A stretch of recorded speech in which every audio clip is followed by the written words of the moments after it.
देखा होगा कि आम लोगों को इतिहास के बारे में उतना ही पता है जितना कि बताया जाता, और उसके ऊपर अगर आपने सच्चाई बताने की कोशिश की तो उसे प्रोपेगेंडा कह के खारिज किया जाता है। मतलब बरसों पहले बख्तियार खिलजी नाम का एक दरिंदा भारत आया, उसने नालंदा विश्वविद्यालय को आग लगा दी। नालंदा विश्वविद्यालय जहां दुनिया भर से लोग पढ़ने आते थे, 90 लाख किताबें जला दी थी।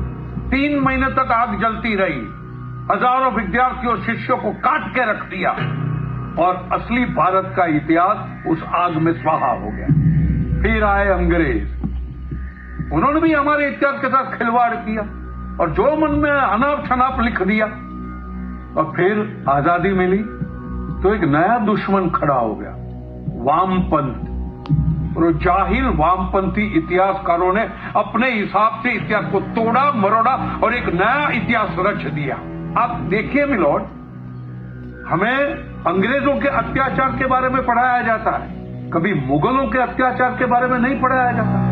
वरना सब जानते हैं देश में अनगिनत मंदिर टूटे हैं, सोमनाथ से लेकर काशी विश्वनाथ तक, लेकिन उसका कोई जिक्र नहीं है।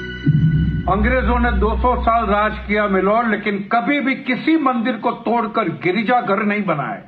मिलोड, जिस शाहजहां को सेक्युलर कहा जाता है कि सभी धर्मों से प्यार करने वाला, सभी लोगों को गले लगाने वाला, एक मासूम सा क्यूट सा, वो शाहजहां ने देश में अनगिनत मंदिर तोड़वाए हैं और अकेले बनारस में 76 मंदिर तोड़वाए हैं।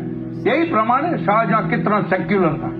या हमारे देश के कुछ सेक्युलर तो रामायण और महाभारत पे भी सवाल उठाते। उनके हिसाब से तो राम और कृष्ण का तो कोई अस्तित्व ही नहीं है, ये तो सब काल्पनिक पात्र है।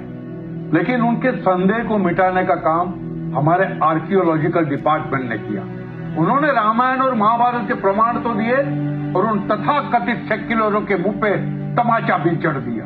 मिलॉर्ड, सदियों से चली आ रही भारत की सभ्यता को बार बार दुनिया भर के लोगों ने खत्म करने की कोशिश की, लेकिन वो कभी सफल नहीं रहे। वो सभ्यता आज भी बरकरार है। क्यों? क्योंकि भारत की रग रग में सनातन है, और ये सनातन का अर्थ यहाँ पे किसी परंपरा, पंथ या धर्म से नहीं है। सनातन एक सोच है।